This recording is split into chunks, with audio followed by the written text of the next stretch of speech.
A few years ago, Justin Trudeau infamously stated how he admired China's basic dictatorship for its ability to get things done. The point I made was that despite all of our freedoms and our extraordinary system of government and democracy, we are up against countries that play by different rules that we would never accept, but that find themselves able to address big issues quickly and completely. Take a great leap forward in time, and the statement once mocked by his critics is no longer a laughing matter. In fact, criticizing, questioning, or challenging the government's official stance is now a liberty threatened by upcoming legislation to regulate online content, similar to other authoritarian countries. And authoritarian is what Canada's leadership has become. A hammer to intimidate freedom of expression. That's how one former commissioner of the CRTC described Bill C-10. A supposedly harmless bill that would simply bring big tech giants under the control of the Broadcast Act to create a level playing field, we were told. That is until experts revealed that the bill's true powers would be to censor and control what Canadians see, read, watch, and now even post online. The totalitarian two-step has turned into a sprint, with the Charter of Rights and Freedoms getting trampled on. The most basic tenets of the Charter have been usurped by the police state.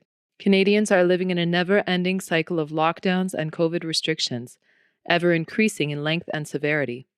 The eastern provinces have been indefinitely shut off from the rest of the country, and every other country, for the duration of this manufactured crisis, driven by a zero-COVID delusion dreamed up by Canada's scientific advisors without them ever admitting that this is what is taking place.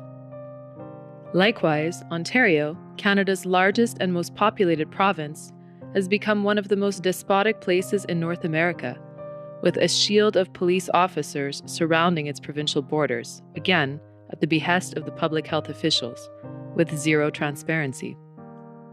This has been ushered in with COVID media actors, TV doctors, scientists, and journalists who manipulate the public in lockstep as to what the newest boogeyman is and what the next restriction will be. We've got to apply this broadly. When we look at true success stories like in Australia, you've got to shut down all international travel until this settles down. And when we talk about people getting through this or skirting the policy, there are people going through land borders. We've got to make sure that our border across the U.S. is better controlled and screening restrictions. And frankly, even within Canada, we've got a P1 variant that's raging through much of British Columbia. Anybody can get on a plane right now from Vancouver and fly to Toronto. From the Pravda-style official mouthpiece media outlets to the millions of taxpayer dollars poured into highly controlled government propaganda campaigns, the tightly spun narrative of COVID in Canada has been orchestrated in a top-down, synchronized fashion. The good news? Debunking works. What does a good debunk look like? Use the good science, obviously. Highlight those logic gaps used to push the misinformation. You always want to be nice. You know what? Creativity wins. Humor, narratives, art. Make that stuff shareable on social media. And finally, always remember, the general public is your audience, not those hardcore deniers. Oh, one more thing. Listen. Every official media outlet is now directly funded by the federal government, and the lingering independent media are subject to harassment, lawsuits, investigations, and outright censorship. Anyone who questions or challenges the government's narrative is dragged through the mud, censored, ridiculed, and silenced. They are slandered as conspiracy theorists and dangerous dissenters. In the same fashion, the federal government has spent hundreds of billions of dollars into various projects to fight COVID-19, including task forces supposedly aimed at understanding and combating the virus. These are tough times, but there is reason to hope. When it comes to COVID-19, what we're doing is working. We need to control the spread of the virus. And that's where the third pillar of this plan comes in. we're investing $350 million to expand national testing and modeling of COVID-19. This includes creating the COVID-19 Immunity Task Force. The COVID-19 Immunity Task Force is a federal initiative that was launched in April 2020, based at McGill University's School of Population and Global Health. It is chaired by Dr. Catherine Hankins. Hello, my name is Kate Hankins. And David Naylor, the co-chair of the National COVID-19 Immunity Task Force. He's in Toronto this morning. Hello, Dr. Naylor. Former president of the University of Toronto. According to their mission statement, the Immunity Task Force was mandated to lead a Canada-wide effort to help determine the extent of infection in Canada, understand the nature of immunity following infection, and develop improved antibody testing methods. In December 2020, the task force was assigned an additional role in vaccine surveillance and, in addition, the Vaccine Surveillance Reference Group was formed. From the very beginning, the task force seemed less interested in truly understanding COVID and the nature of its threat than dogmatically basing their approach and solutions on a predetermined theory.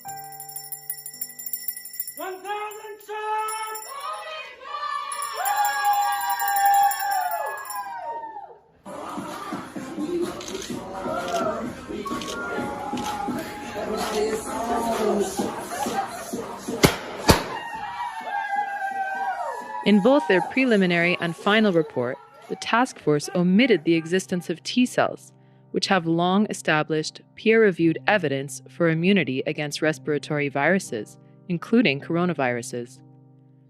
They also failed to acknowledge or explore pre-existing cross-protective immunity, another common feature of respiratory viruses. They also dismissed natural herd immunity and different potential treatments or prevention tools, such as hydroxychloroquine, ivermectin, and vitamin D, labeling them dangerous conspiracy theories. They instead focused solely on antibody testing and vaccinations. Last year, the World Health Organization received over $500 million from the Bill and Melinda Gates Foundation, making them the second highest donor. Meanwhile, the Communist Party of China donated close to $100 million and pledged another $30 million to aid with the WHO's coronavirus response. Canada's Immunity Task Force also extends its secretariat to the Public Health Agency of Canada, therefore granting de facto leadership to Theresa Tam, Canada's Chief Public Health Officer, and Dr. Timothy Evans, among others.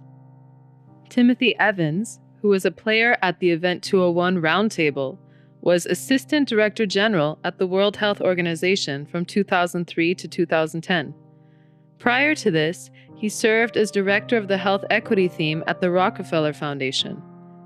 He is also a co-founder of many partnerships, including the Global Alliance on Vaccines and Immunization, also known as Gavi.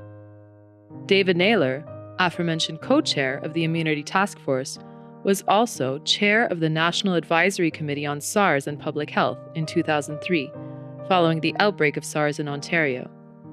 He wrote the SARS report, which recommended a complete refurbishment of the public health sector. He was a key player of the posse during the establishment of the Public Health Agency of Canada, and with it, the creation of powerful, novel positions, resulting in the public health aristocracy of today. It's nice to be on your show. The unelected public health bureaucracy includes positions and people whom, in a crisis, have enormous authority. Theresa Tam is one of those people, as is Patty Hajdu, Minister of Health. We are now seeing them flex their overwhelming dictatorial powers today. If there are people who are non-compliant, there are definitely laws and public health powers that can quarantine people in mandatory settings. It's potential you could track people, put bracelets on their arms, have police and other setups to ensure quarantine is undertaken.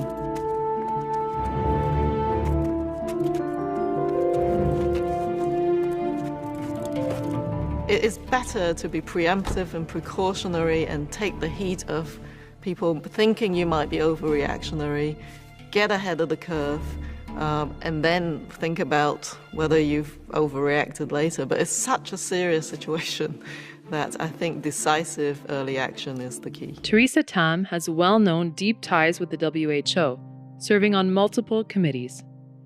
Hajdu has associations with the World Economic Forum, whose leader has called COVID an opportunity for a great reset.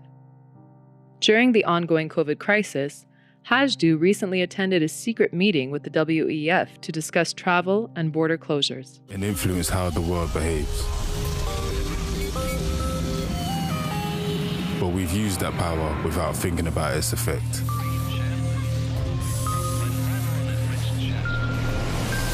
Until we paused and reconsidered what was essential. And for a moment, we only made what the world truly needed. We now have an opportunity to use our influence for society and the planet's best interests. Because right there in front of us is a great, big, blank page. The Immunity Task Force co-chair, Catherine Hankins, also has ties to the elitist, globalist, and deeply compromised World Health Organization. Hankins produced a paper for the WHO in 2016 called Good Participatory Practice Guidelines for Trials of Emerging and Re-emerging Pathogens that are likely to cause severe outbreaks in the near future and for which few or no medical countermeasures exist. The WHO then drew on Hankins' paper to create their 2020 document called Good Participatory Practice for COVID-19 Clinical Trials, a toolbox. Some of the key points in this document include the following: methods of confirming consent beyond conventional signature, verbal, thumbprint, options to sign forms, local definition of minor, that ensure valid, free, and voluntary consent while avoiding false hope and therapeutic misconception. If the implications of confirming consent beyond conventional means and changing the definition of minor are not alarming enough, consider what these ideas mean in practice. While one co-chair of Canada's federal task force is completely enmeshed with the WHO, the other was instrumental in the creation of the Public Health Agency of Canada, which was instated post-SARS to arguably serve as a branch of the WHO. This is made apparent in Bill C-12, the Quarantine Act, which was created to replace and repeal the original act 2 weeks after the Public Health Agency of Canada was created, following David Naylor's recommendations. It reads, the IHR involve notification by member states to the WHO of specified communicable diseases, health-related rules for international trade and travel, health and sanitation methods, and health documentation for travelers. Each member state would designate a national center to act as the contact point for WHO. And finally, the IHR would set out the minimum core surveillance and response capacities required at the national level. Bill C-12 is aligned with Canada's obligation under the IHR and responds to the May 2003 request by the WHO that countries take steps to enhance, support, and strengthen national efforts to address the SARS outbreak. The Quarantine Act has been invoked to justify and enforce the strictest COVID restrictions in North America, including sweeping stay-at-home orders, the detention of travelers, the disclosure of personal information without consent, the shuttering of businesses, schools, and places of worship, curfews, and heavy police surveillance. Although the new measures would not pass the Charter of Rights under any conventional circumstances, they are made possible thanks to the wide-reaching provisions contained in the Canadian Quarantine Act. The 2005 Act specifically empowers warrantless arrests and allows peace officers to detain anyone they believe has refused to be isolated or refuses to comply with a measure. Not during the church! You understand? Make an appointment! Okay, so go! See you later on. Have a good day. You are sick. That's what you are. And rightfully so, you change your uniforms to black because you're exactly acting like the Gestapo. And now, the press and other COVID media actors have been suggesting that the current measures are not enough and seem to be foreshadowing the invocation of the Emergencies Act, formerly known as the War Measures Act. Historically, it has only been used 3 times, during World War I, World War II, and during the FLQ October crisis in 1970 by Pierre Trudeau. If a democratic society is to continue to exist, it must be able to root out the cancer of an armed revolutionary movement that is bent on destroying the very basis of our freedoms. For that reason, the government, following an analysis of the facts, including the requests of the government of Quebec and of the City of Montreal for urgent action, decided to proclaim the War Measures Act. It gives the government exceptional powers, including the ability to restrict travel to, from, or within any specified area within the country, acquire private property, and impose fines for anyone who contravenes any order or regulation made under the Act. These are the exact kind of travel restrictions, border closures, and civil liberty assaults that the authors of the Zero COVID strategy, called the Canadian Shield, have been advocating for months. Suddenly, scientists, doctors, journalists, and politicians are now simultaneously demanding them. Abigail Beeman is following this. Abigail, why is the federal government doing this now? Well, Donna, there has been mounting pressure on the government to do this. That variant, dubbed a double mutant, has already been found here in Canada. Arthur Koestler, who had a deep and personal understanding of Stalinism, fascism, and Nazism, wrote the following in his 1941 novel, Darkness at Noon. There are only two concepts of human ethics, and they are polar opposites. One is Christian humanitarian, and declares that the individual is sacred and maintains that no calculations be done with blood. The other is based on the principle that the collective goal justifies the means, and this not only allows, but requires that the individual be subordinated to the collective in every way, including as a guinea pig or sacrificial lamb. In a crisis, and politics is one permanent crisis, those in power could always declare a state of emergency to justify exceptional measures. For as long as there have been nations and classes, they live in a state of mutual self-defense, which constantly forces them to postpone their humanistic program to some later date. 2 weeks to flatten the curve. When a country's Minister of Health goes so far as to blatantly denounce the supplementation of vitamin D as fake news, the Honourable Minister. Thank you, Mr. Speaker, and I would encourage the member opposite to not fall prey to the myriad of fake news articles that are circulating around the internet about ways that people can protect themselves from COVID, and trust that the Public Health Agency of Canada only puts science-based credible documents up, guided, of course, by our Chief Public Health Officer, Dr. Tam. Because it doesn't come from governmental sources, it becomes glaringly obvious that Canadians are victims of gaslighting and abuse from the highest level. Canada's COVID response is the opposite of health-minded. An official narrative of massive lies and fear-inducing propaganda has weakened the bodies and damaged the psyches of its citizens. The ongoing malignant abuse has primed the people for a totalitarian coup. There's a level of admiration I actually have for China, because their basic dictatorship is allowing them to actually turn their economy around on a dime and say, we need to go green as fast as we need to start. The real cure to the COVID crisis is to turn off your television, go outside, take a deep breath, and step into the light. What are we on earth? We are one people, with one will, one resolve, one cause.